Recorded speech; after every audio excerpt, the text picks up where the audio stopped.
Hello, Matej.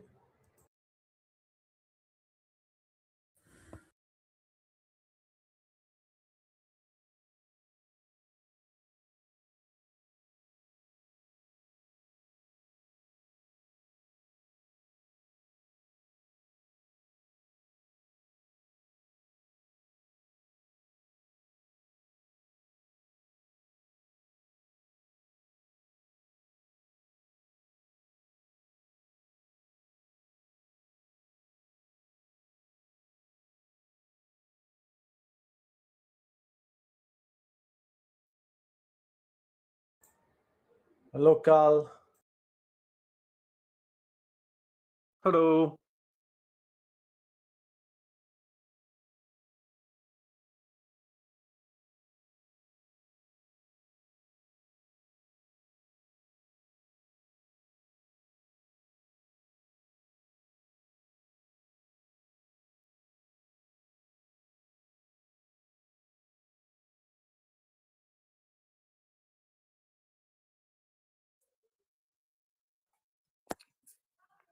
Is this a bit better? Yeah, I would say. A lot. Okay.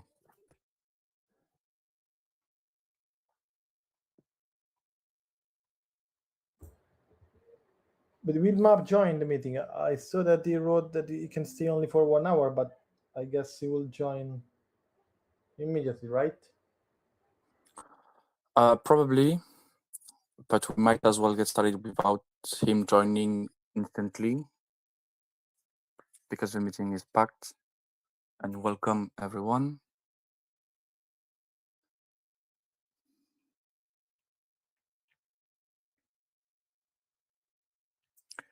Okay, so we are here.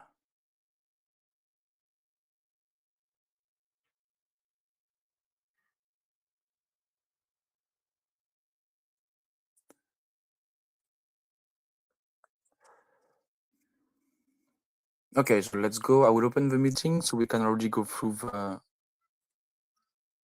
the formalities. Who would like to chair the meeting? I can do this one, especially since it's packed and I spent some time preparing for that. Yeah, I would prefer for you to do it this time. Yeah, thanks again for chairing last time, Matej. We will try to rotate a bit more in the future. Is anyone opposed to me chairing?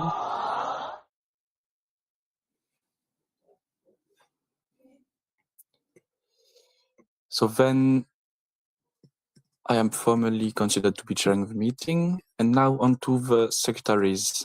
Who would like to be a secretary for the meeting, please? I can help you at least until 7:30. Yeah, okay. That's good for me. Does someone else want to help?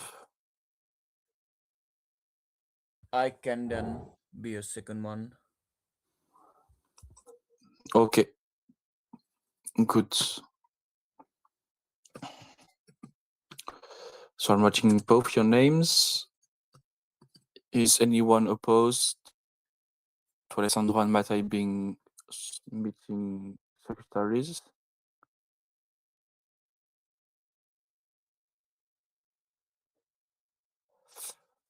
Okay, I consider then Matej and Alessandro to be minute takers.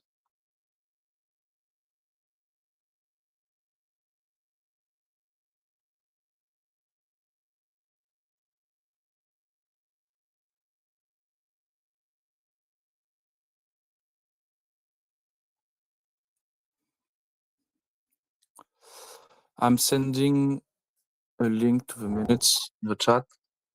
So hopefully the public can follow through what is getting written on there. And the next point of order is the approval of the agenda. So the agenda is packed with basically a review of the motions which were submitted to the council and a follow-up on various questions which were sent to us. to which we still have to give a formal reply. That would be good because we don't want questions to be left unanswered. Does someone has a last remark on the agenda, or should I leave you some seconds to watch over it?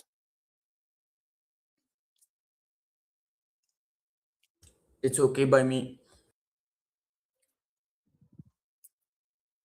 Okay, so then let's directly go on to the formal approval. I see that Alessandro already got started.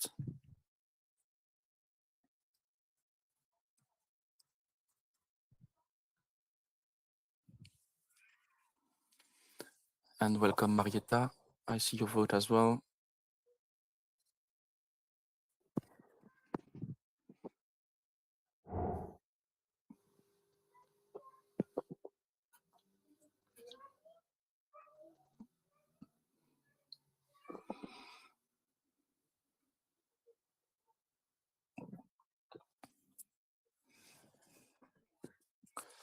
Okay, so Cal, we are still missing your vote.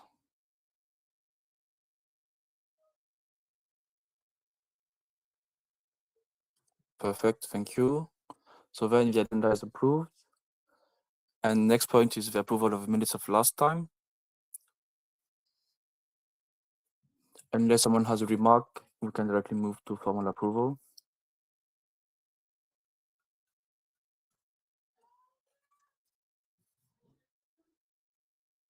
Meanwhile, I apologize for not being able to be there last meeting, and of course, I will abstain. Okay, thank you for the notice.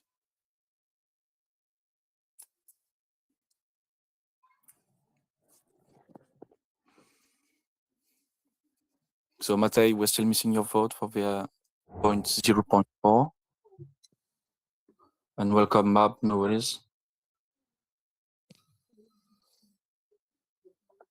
If I'm getting a bit ahead, we do not have any decisions to be put on notice, which would have been taken between the meetings.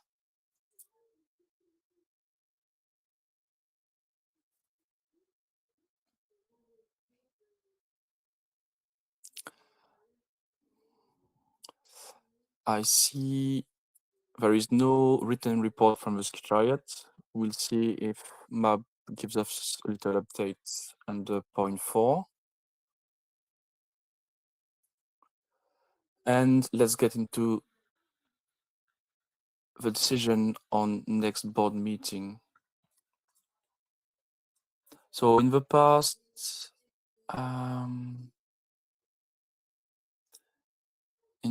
we agreed to have it on the last Sunday of every month. But let me check for a few seconds. Because we did decide that during summer we might have less meetings.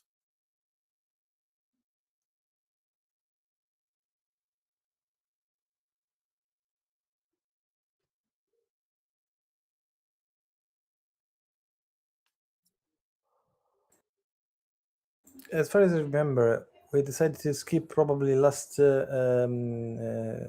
July board meeting, but not last August board meeting. This is what I remember from the previous board meeting. Yeah, on the first board meeting, I'm looking at the decision now. We will not have a meeting in July, so we might as well decide on the one in August.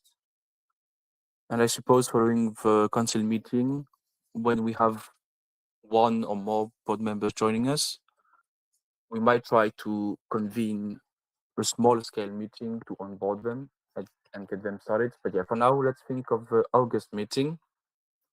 If we take the last Sunday of August, that will be the 30th.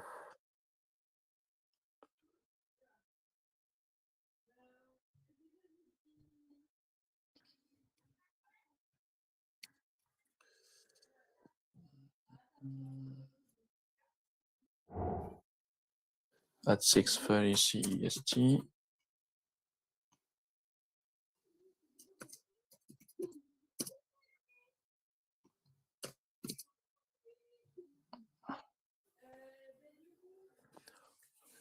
Will that work for everyone, or do you already know if you will have a conflict?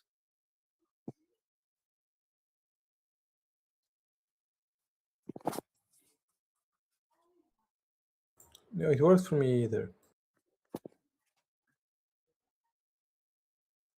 Okay.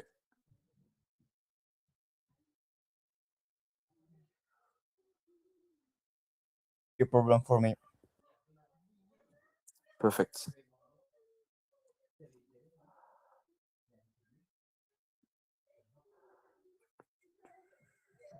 Okay, so let's formally confirm. It's fine for me as well. So I'm going to copy this quickly and then.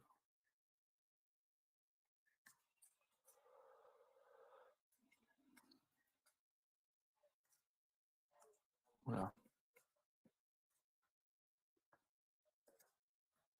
There.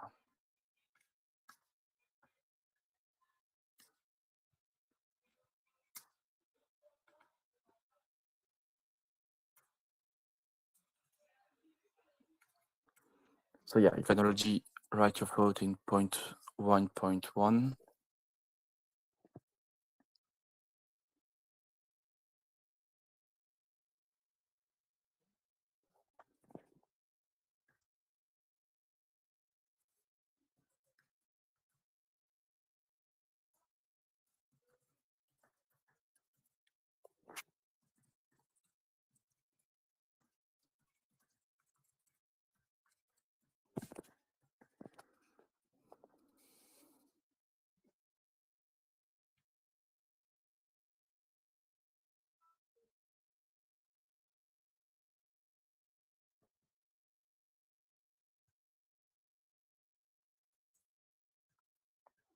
And let's get into the thick of it with the decisions, with discussions, and examining various motions.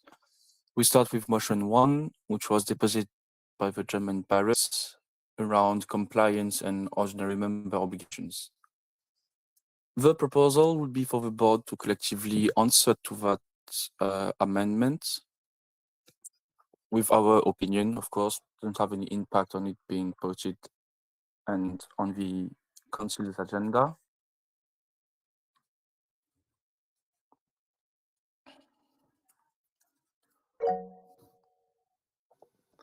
Yes, Alessandro? Yeah, I mean, it is everything is totally fine, but I'm just asking. So, technically speaking, all these proposals will go into the council meeting agenda anyway, right? Yeah, the decision we're taking now is only to see if we want to give a collective opinion as the board on the submission. Yeah, and my question is, why? That's an open question to everyone. Thanks. Yeah, so Mab, do you want to go ahead? Well, the question is, do you, as a board, want to be able to respond to it? Do you have an opinion? If you don't have an opinion, then of course you don't need to respond to it. But if you, as the representatives of the organization, has an opinion on how this proposal affects the organization that you are elected to govern, then you should state that opinion to the council, because otherwise you will only be there as individuals without a collective voice as the board. So generally, in a lot of organizations, when the board speaks, the organization listens, and this is your chance to speak. That would be the answer why. On the actual topic, if I understand this correctly, it seems to be adding something in Article 6, but Article 6 is membership, and then Article 7 contains rights and obligations for ordinary members, which means that you would, with this proposal, have two different articles regulating rights and obligations for members, and I'm not sure they're entirely aligned. So you would end up in a situation where you would have two paragraphs that spell out different rights and obligations, and they're not necessarily exactly the same. That would be my big takeaway. Without going into the details, I don't know if they put the wrong number there or if they didn't read article number 7 before they wrote this, but there seemed to be sort of a contradiction between this article, this proposal, and our original article 7. For example, just take the most glaring one. In Article 7 currently, what we have is eligible as an ordinary members are all parties which are established as a political party or another form if their country state does not allow them to become a party or makes it very difficult for them in a country or state of the European Union. So that means that they don't need to be a European political party, but this proposal says that they have an obligation to maintain continuous official registration as a political party in the respective EU member state. So that means that this new Article 6.7 would directly contradict our current Article 7.1. And that would be extremely confusing and legally very difficult to understand how that would be interpreted. That would be my main takeaway. Yeah, okay. Thank you for this. My 2 cents is that, as Mab said, we might have an opinion as the board because the decisions might have an impact on the organization and our action. I'm thinking more specifically here on the second chamber. Implementing a second chamber would entail a lot of work for the organization, so that's why we might want to have an opinion on this. To answer to Mab, your suggestion then might be to outline that the proposal might need clarification on where it is inserted, and you see a risk on the members being obliged to structure themselves as a party. Alessandro, do you want to react on that before we give the speech back to Mab? Yes, because I mean, all this conversation leads me to a bigger question.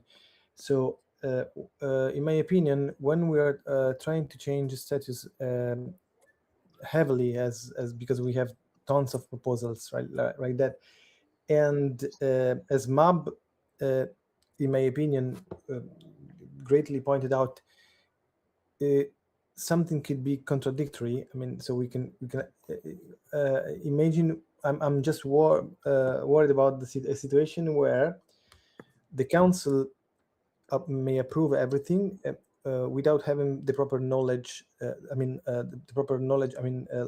From a legal basis, that we will not be in trouble. So, hypothetically, what could happen is that we can approve something that makes the whole organization in trouble because some of the articles are in contradiction. And so my question, my general concern is when we have a single specific amendment that change something, it could be that it could be done in a way that there is no legal validation, preemptive validation. But in this case, when we have a lot of articles changed, and especially at its core, because, for instance, the point that Mab presented was like it's really a core issue where we whether have wants to have or not political organization into memberships. I think that we as a board should, because I'm not a lawyer, because if I were a lawyer, the problem was automatically solved, because I can say, oh, based on my knowledge, professional knowledge, I can say this and this and this, but I'm not. I work in another field. So I think that it's totally fine that we have a common board position. It would be way better if we have a legal position. So if you know what I mean. Thanks. Yeah, I can answer on that quickly. So we can have a legal review on the subject. One was conducted by the compliance officers of the Secretariat.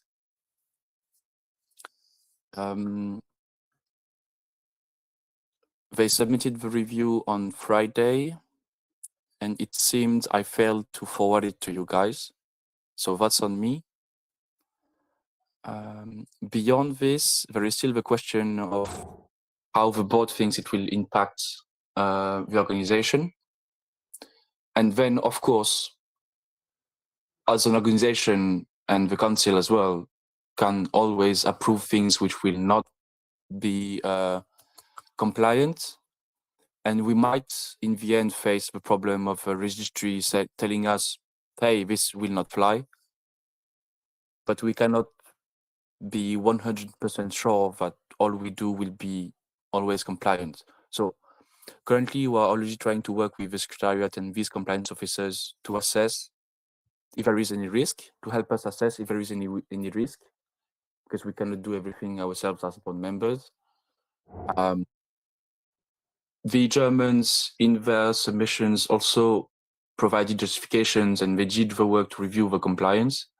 And in the end, it will be the registry, it will tell us what's up. If I can give you in one word what came out of the review from the compliance department of the Secretariat, is that none of these are a problem. None of these are a problem. So then it falls a bit more on us on the timing, the scope, and the size, or like technicalities maybe sometimes, of the proposals with respect to the practice we have and organizational issues. But currently there are no legal issues with the proposals.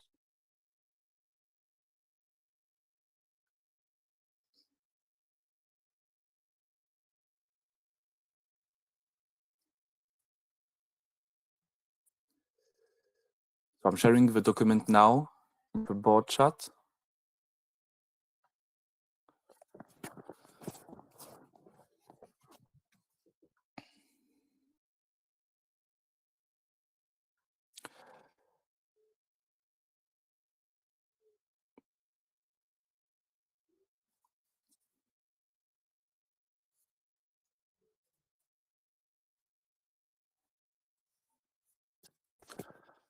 I'm going to leave you a bit of time so you can quickly skim through the document, but we would really need to press ahead if we want to go through the agenda.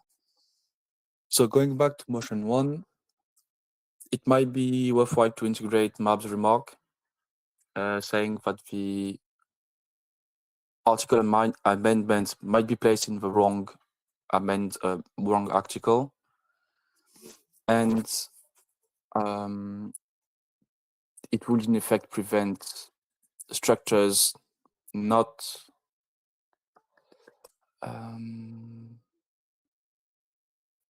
structured as proper organizations to join the collective. One example to date would be the Ukrainian pirates. Because of the current situation, they cannot structure themselves as a political party, and that could be a problem. So I'm going to add these 2 remarks in the proposal for reply, and then you will be able to confirm your votes. Raise your hand if you have something to say or remark or you need a pause or something.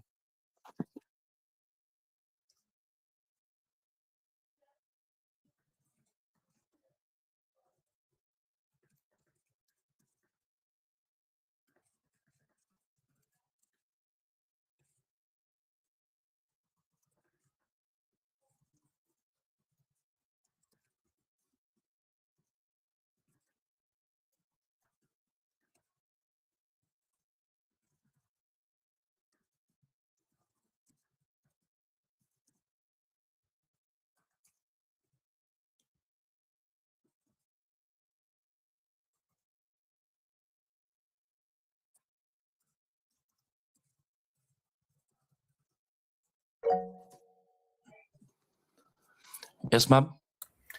So reading it again, my guess is that because they say that they are adding to Article 6, rights and obligations, new paragraphs 5, 6, and 7. So they're adding paragraphs to Article 6, rights and obligations.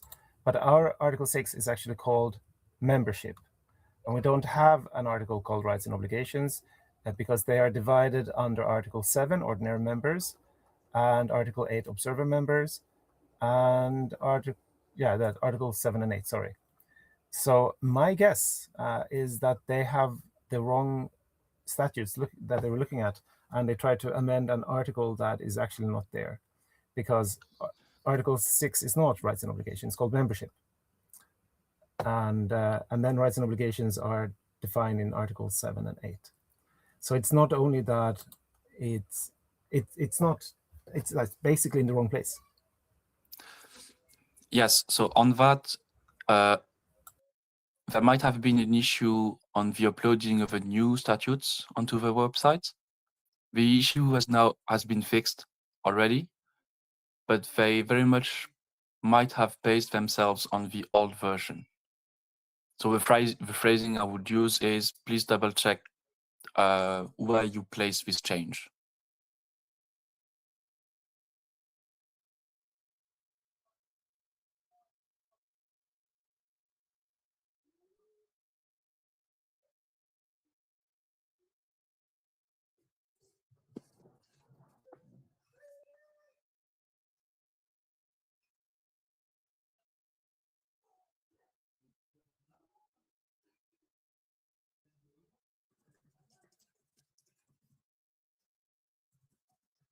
Sorry, but that cannot be the case here, because Article 6 have been called membership since our organization was founded. It was never rights and obligations. So either they are unaware of the name of that article, or they have based it on and are not able to read it from our documents, or they base it on a different version of the statutes that was never actually our statutes. You can find every single version of our statutes, and we've never had an Article 6 rights and obligations. Yeah, okay, I'm writing this down then. The technicality is double check the amendment, because there is no Article 6 named rights and obligation, for clarity.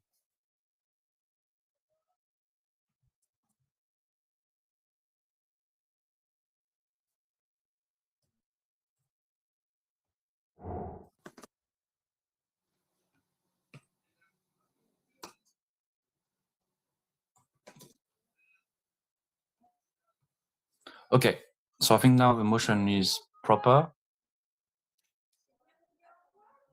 I would please ask you to submit your judgment in the voting.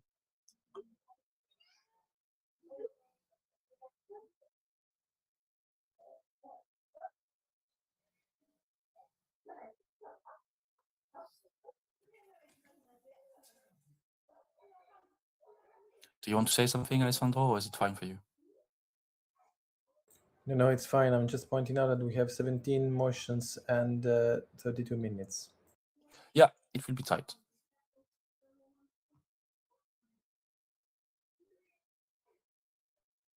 Thank you all for voting. So now motion 2 was about creating a council chairperson.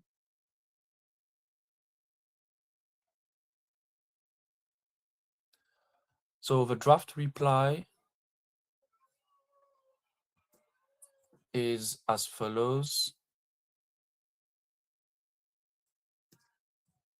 Up.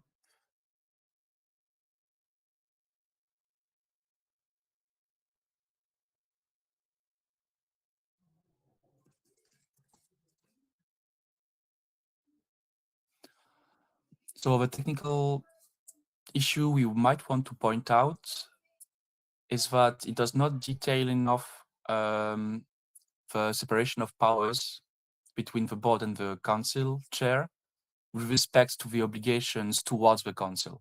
Currently, the board is liable for certain things, for example, communications, minutes, and everything. And also, to some extent, limiting the mandate of the council chair only to the council meetings might be limiting, so it would be worthwhile to review and expand the role to steer activity into the council. I see you guys already went ahead and voted. Is it fine for you, Carl? Yeah, okay, good. I will also confirm then. Yes, Matej? Yeah, I just want to say I really don't see much like a reason, because I don't really like they would have a task once half a year, probably like most times, and yeah, I just don't see a really that it would have some positive stances other than like once a half a year it would be a person who would do it continually, but I just don't see much positives from it. No, yeah, you're right. That's very much why part of a reply is, hey, this might be worthwhile to expand the role. So basically, the council gets more active with a lot more activities under the supervision of the chair. Okay, so now motion 3 was about implementing a second chamber.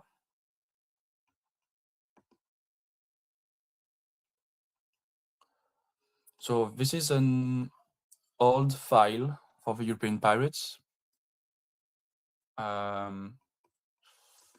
about implementing participation for individual members. Here, the suggested reply is that its impact will be huge on the organization. There is a lack of clarity on how the individual members come and go into the structure, and that their powers are currently quite limited, a bit like the council chair.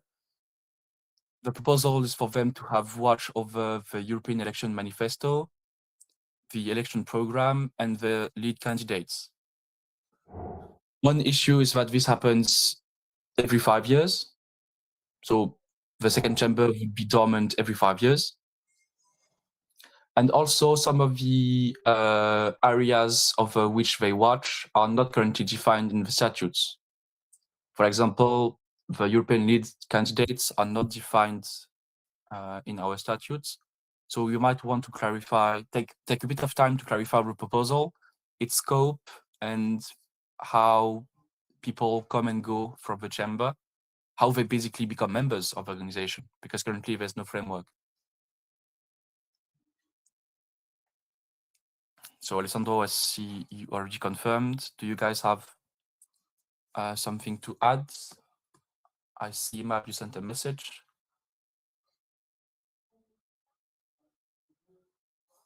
No, that was a response to something else, but yes, to Cal's comment about who wrote it. No, yeah, okay, I get it now.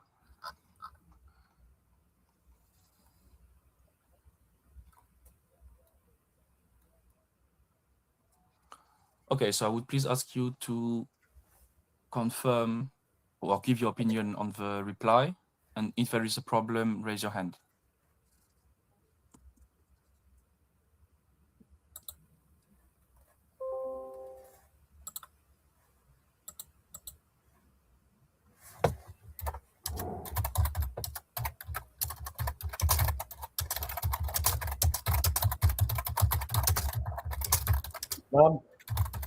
Is that you typing?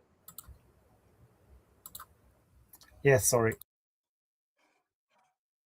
Okay, thank you very much for confirming. Motion 4 was about, on one hand, some regulatory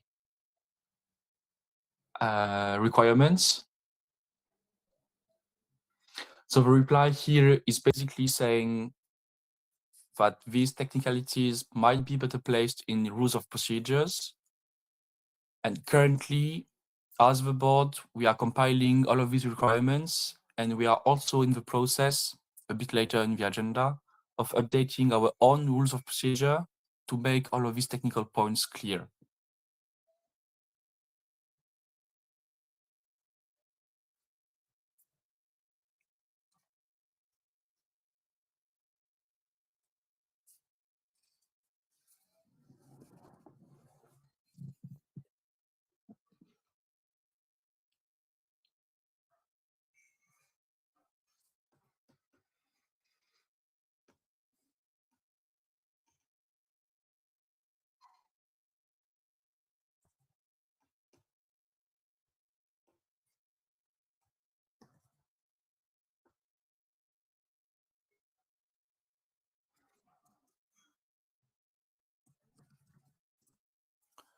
Okay, thank you very much for moving on to confirm. So we can now move on to point 2.5. So this is an amendment, this time, no, again from the German Pirates, about the operations of the board and how we can take valid decisions. The remark is a technicality again. It's that the conditions outlined are redundant.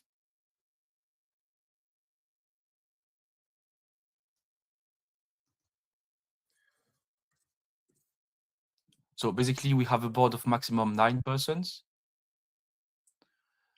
The absolute minimum outline is 3, and the relative minimum of persons is 1/3, which is also 3. So it's just outlining that it's a bit redundant.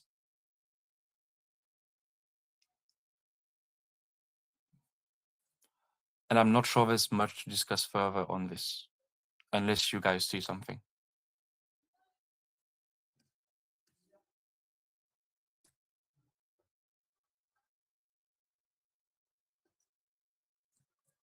So sorry, I'm getting a bit lost here because what's the current situation? Do we have a quorum in our board?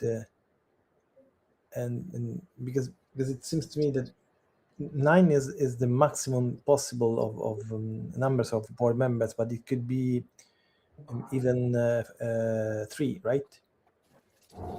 Yeah, so currently there is a provision which automatically applies to us, which is the Luxembourgish law. And the Luxembourgish law says half of the board has to be present. Here, the text also outlines that the quorum should not take into consideration unregistered resignations. So if someone resigns from the board, they stop counting towards the quorum. But the core of the remark is that the phrasing is redundant in itself, because there is both an absolute minimum and a proportional minimum, which are effectively the same. Mab? Yes, the proposal is that the number is 3, always 3, no more, no less. So if you want that number, you can just write the quorum is 3. There's no reason to have all this text to just end up with always the number 3. That said, 3 is better than a current, because currently you need to have half of the board, which is normally 5. So it would be a lower threshold most of the time. So the outcome is not necessarily bad, but the writing is bad, because if you want 3, just write 3.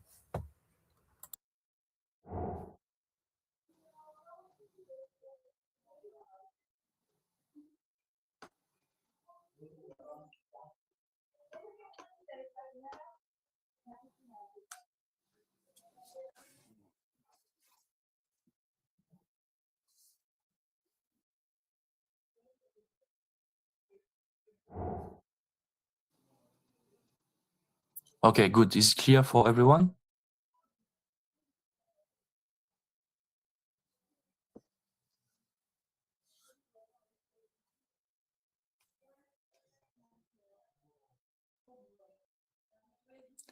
Okay, thank you. I think we're only missing Carl on point 2.5. But I'm going to move ahead with motion 6.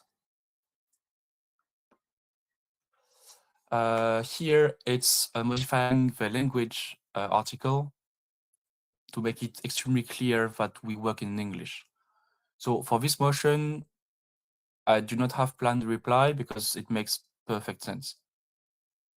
I don't know if you guys want to maybe say something on it, but I wasn't of the impression it's quite straightforward.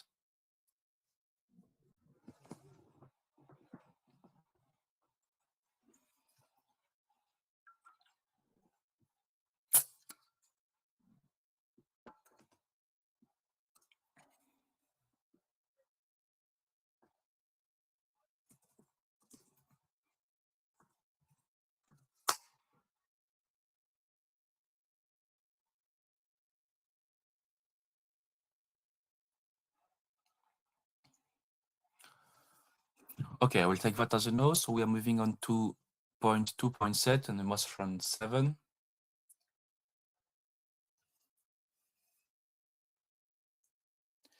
Here,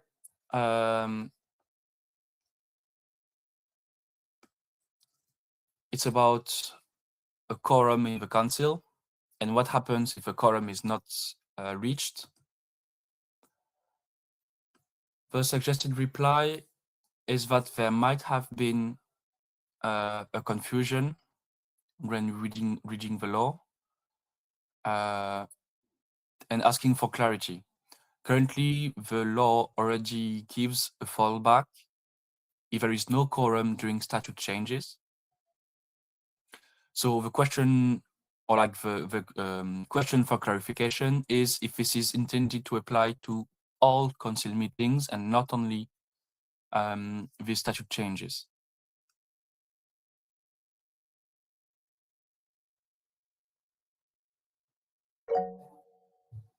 Yes, Alessandro? I think it's clear. It's not about status changes. Status changes requires a different majority. We are talking here about standard meetings. All of them. Okay, I understand what you say, but in the proposal, the argument is that this follows Luxembourgish law. But Luxembourgish law only gives provisions in the case of statute amendments, not in every meeting. Is it clearer like this? Maybe it should be phrased differently.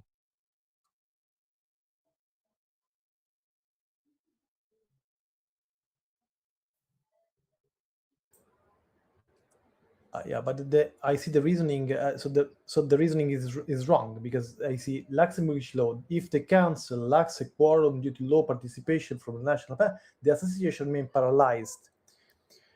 Paralyzed meaning doesn't mean that you have to change the status. Paralyzed because you cannot have a valid assembly anytime soon. So is this wrong? This first paragraph of the EN reasoning is wrong or not? Because if it is right, then it's every meeting. Yeah, so this is what I was trying to say, is that this reasoning might be wrong. Okay. Or it is my understanding that it is wrong, Okay, and this is why there is a question addressed to the. Okay, yeah. okay, thank you. Now it's clear.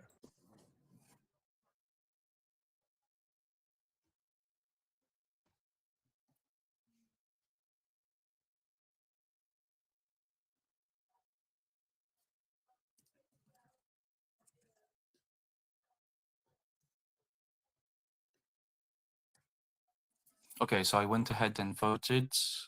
Please proceed. If you have a remark or an issue, raise your hand once again. If there is a need for it, we will take time, no problem.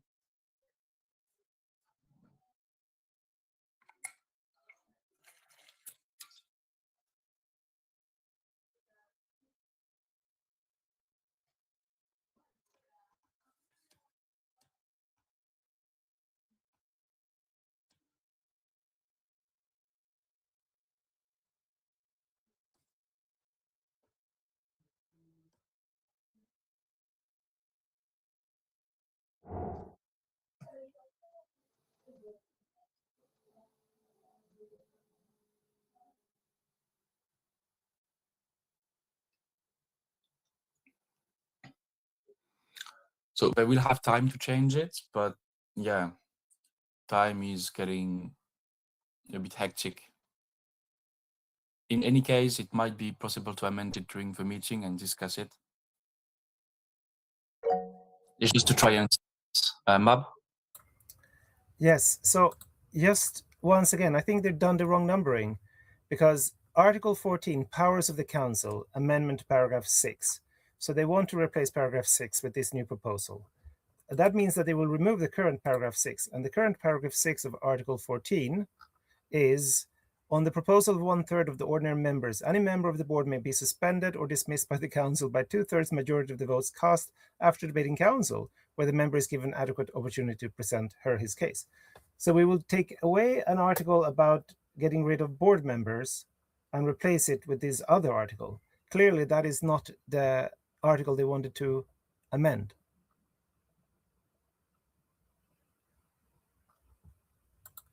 Just we might want to point out with them that they are wrong on the numbering, and they might be reading the wrong statutes that they're trying to fix.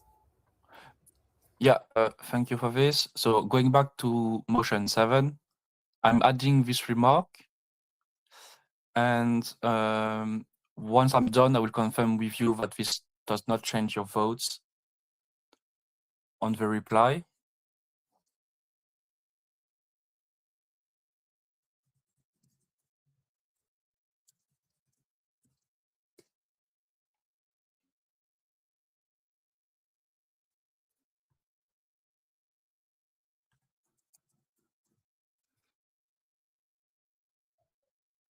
Okay, so updated with the last phrase, asking to double check where the amendment applies.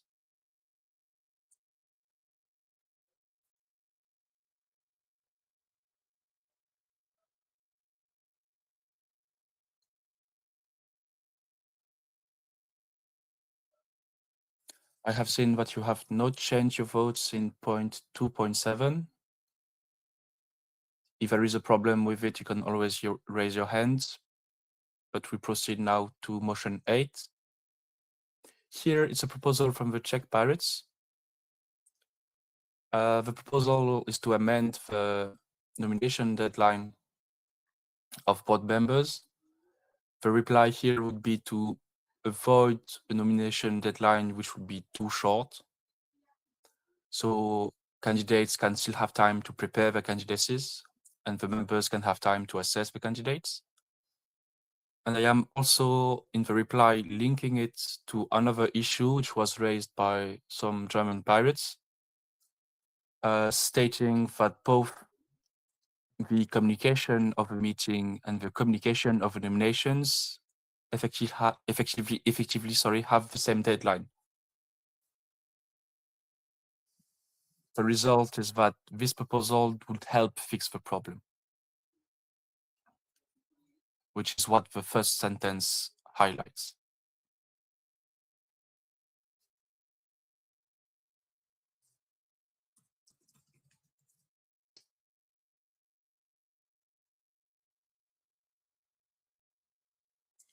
Okay, thank you for moving on to the confirmation. And Mate is in, so now we're moving on to motion 9.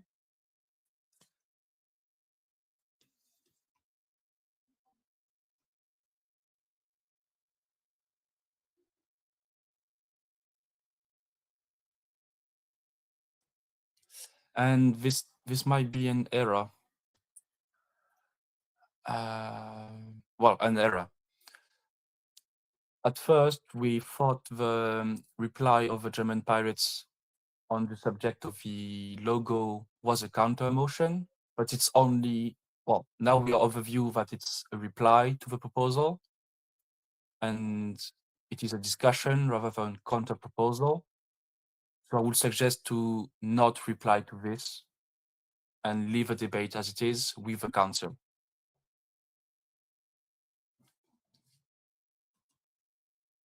I don't know if it's clear for you guys. But basically for this, there was no need for an answer because it's only the natural debate surrounding an already existing proposal.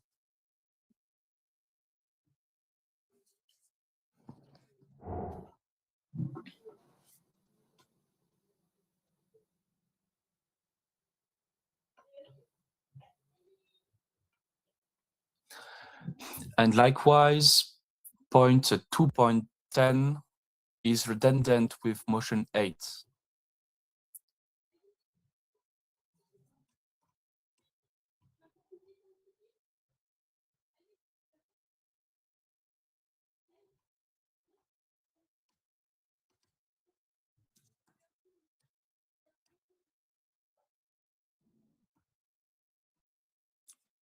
So we can already go into point 2.11 about the treasury report. Alessandro, I saw you submitted a report from the treasurer office. would this report be the one submitted to the council? Yes, indeed. Okay, so I will copy it and integrate it into the dedicated agenda item for clarity.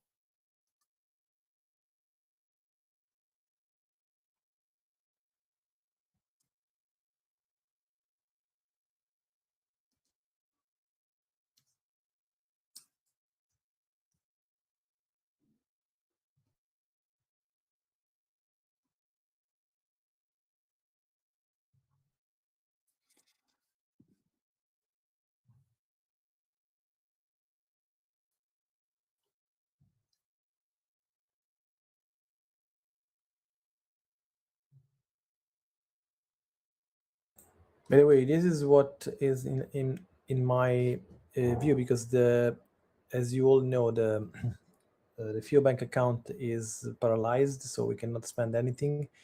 So every expenses are out of my pocket, and that's why, at least that I know, right? Because if somebody else has paid something from the organization, should have at least told me, because all the invoices that I received, I paid on my own, and this is the report. Yeah, okay, thank you. So you made that clear in the notes, and I think the report itself is clear. Does anyone have a question, a remark?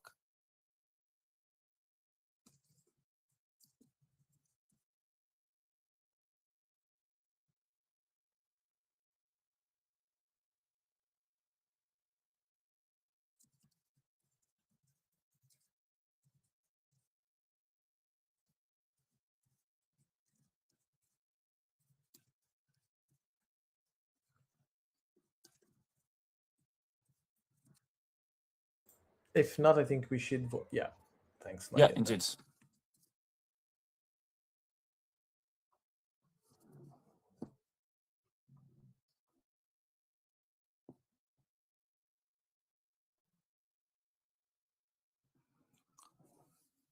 So thank you, everyone. Thank you, Matej.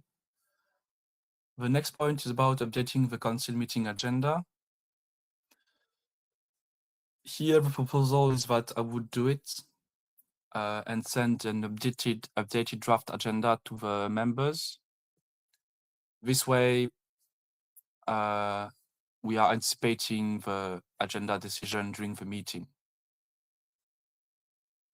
And everything will already be integrated for them to review, rather than having to go through the forum to see what was argued or not.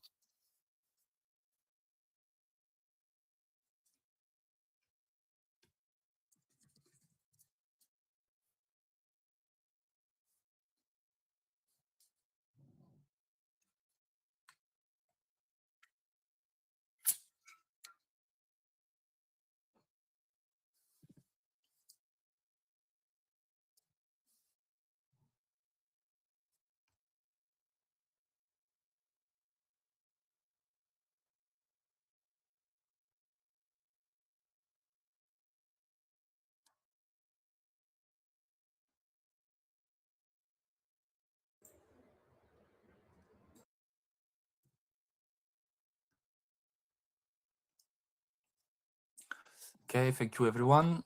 Next point, 2.13, is about an update to the rules of procedure.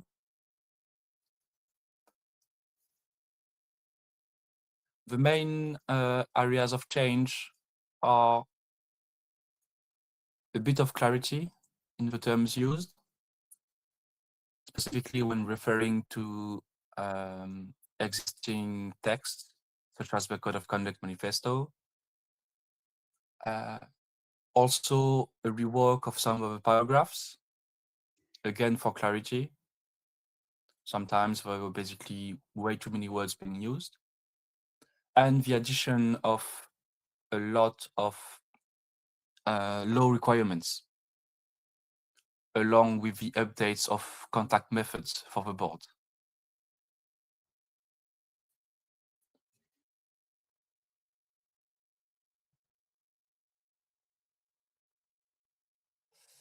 There is also the addition and mention of a secretariat and staff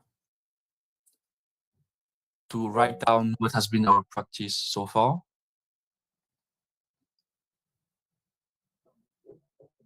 and as a consequence, the Teams section has been removed.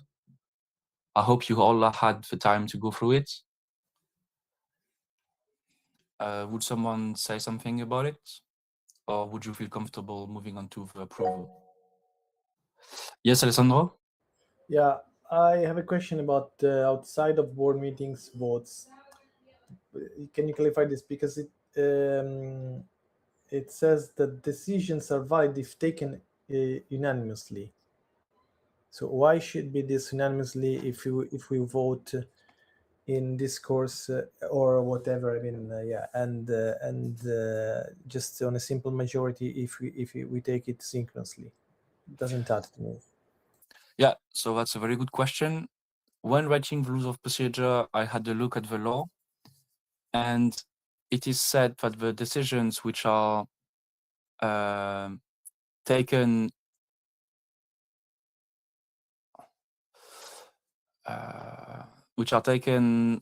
outside of meetings have to be unanimous.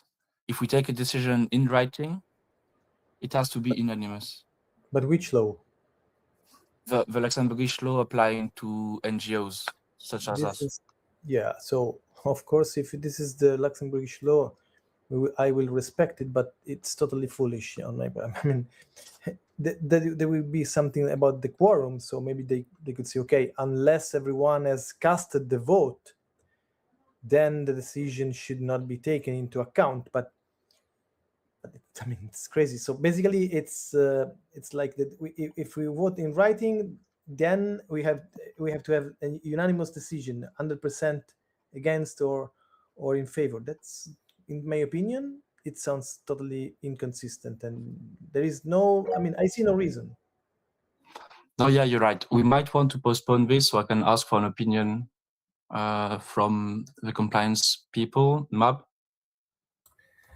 Two things. If the other changes are okay, don't postpone it. Just vote for a new rules of procedure, and then you can change this part again. Yes. I mean, I will vote in favor. That's And the second part, you should check if the exact wording. So the Swedish pirates have a system where it is adopted in between meetings if all votes are in favor and no votes are against, but it's not unanimous in the sense that we don't force everyone to vote. So if you don't vote at all, that doesn't count against. Exactly. So you might want to see if that's an option, because otherwise one person not responding would basically block everything. Yeah, so look into that option if it's possible. I don't know what Luxembourgish law says. Well, yeah. So the main thing and the main reason for having a higher threshold is that people who disagree can't really respond in the same way to voice their disagreements before the vote when it's an decision in writing, because the vote happens at the same time as the proposal is presented, and that is why you need a higher threshold for agreement. But I would say see if you can do the Swedish model. No, yeah, thank you for the input. I suppose we will follow up on this precisely after the meeting to review the model, and I will also double check the law with the compliance people. But I will, because I did get I did get caught up with it.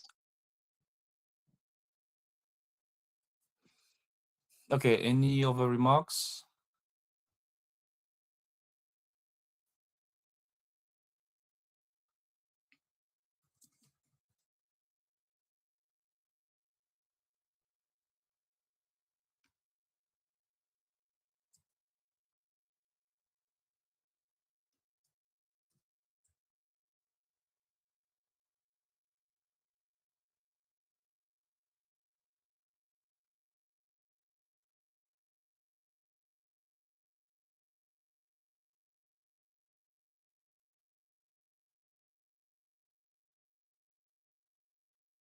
I think, Chair, we can move forward. Everyone has voted in favor.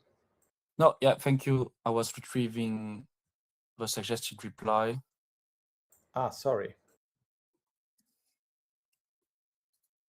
So here, it's a follow-up on the questions which were addressed to the board in the previous meeting. There were 2 points. One by numero 6 about minutes, and one about accesses from Bastion.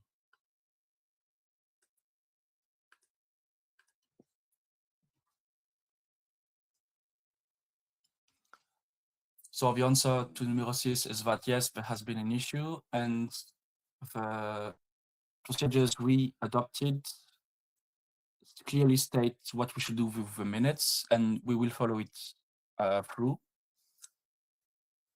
And the second part about the access issues with Bastion, we regret that there has been an issue. We have no knowledge of someone being purposefully blocked.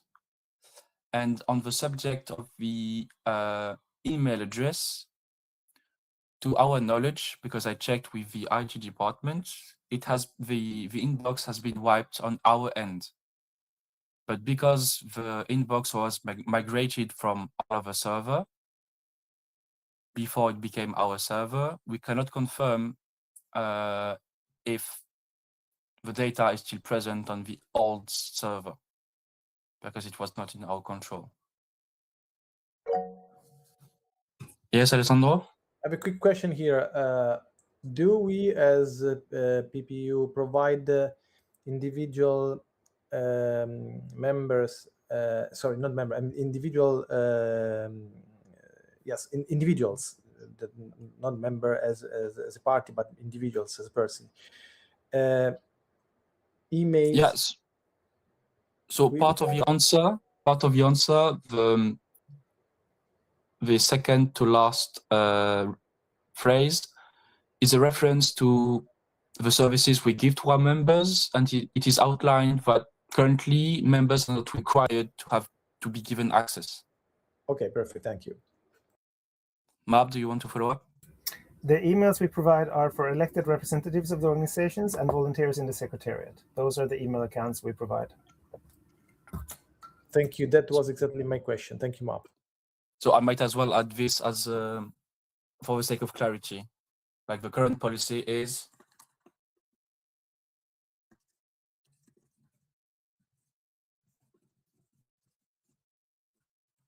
it's elected representatives and members of the secretariat.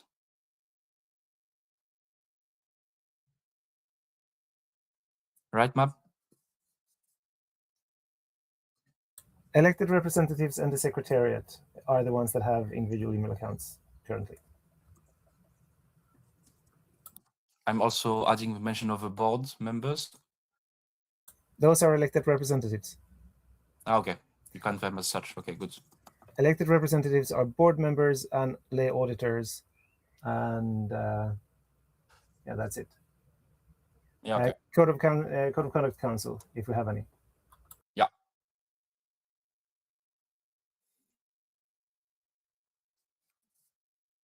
Okay, so thank you for the precisions.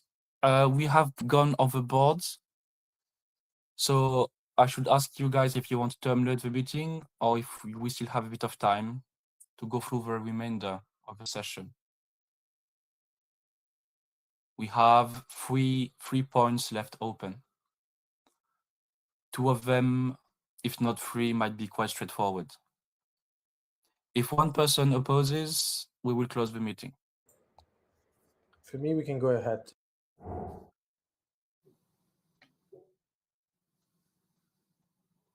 Okay, so we will go ahead, and if there is a problem, you raise your hands and you scream.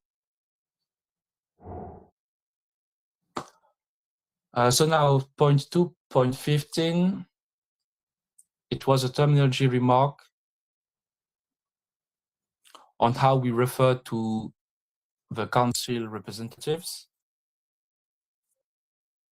The suggested answer is very straightforward. Citing one specific piece of the statutes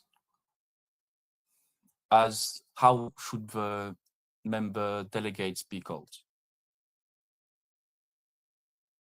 This is also mostly a matter of practice, but currently we have a sound basis for this.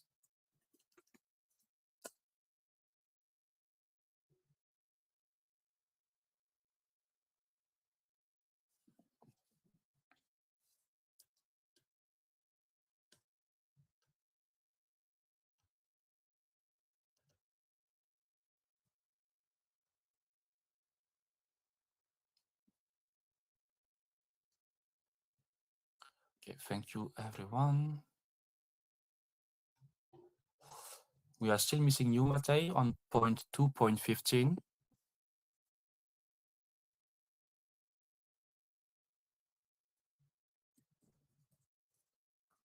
Thank you, Matej. I saw you already went ahead on point 2.16.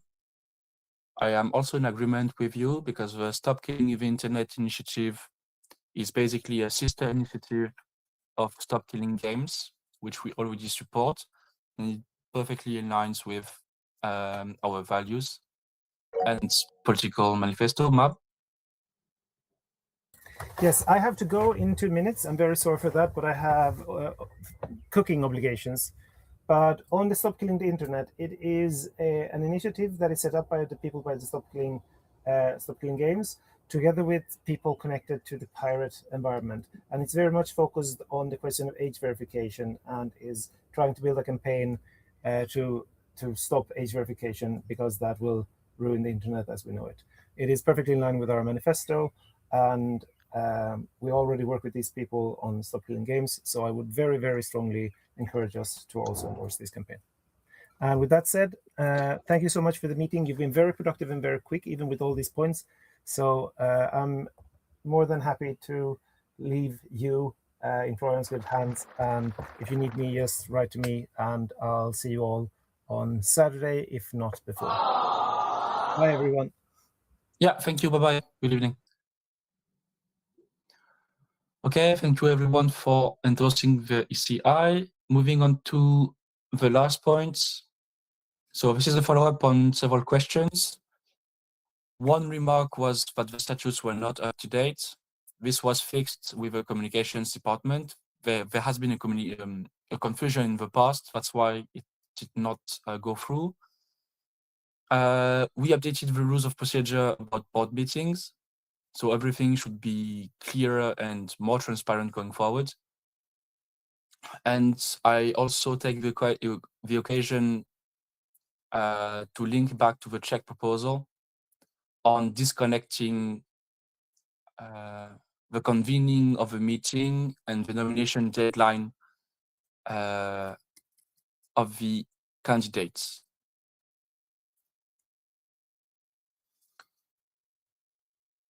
So I'm adding my vote, which is missing, and we are all good. Thanks a lot. Before I leave you to it, I would suggest in other business to write down that we are still missing the Secretariat report, and that will be it. What do you think? A question, a remark, something we might have missed?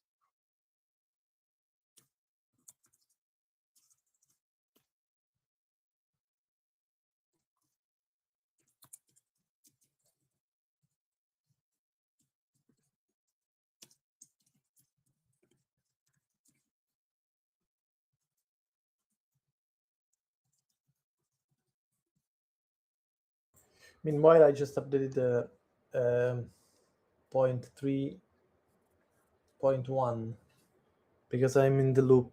So the Secretariat is actively addressing the issue and is in contact with the Post, Luxembourgish Post, to open the bank account there. And I know all this information because I am in the loop. So they were asking for, there is an email exchange and things are going forward. Okay, that's nice to hear. Thank you for the update. Okay, we are all done. Thanks a lot for chiming in and helping in the preparation, of course, of this packed meeting. Honestly, it's quite outstanding, but we have been able to go through something like this. I'm very proud of you guys. This is my favorite emoji, reaction. Yeah, thank you. So now the meeting is officially closed. Thanks again. I hope you guys will have a nice evening and a good week, and we'll be in touch.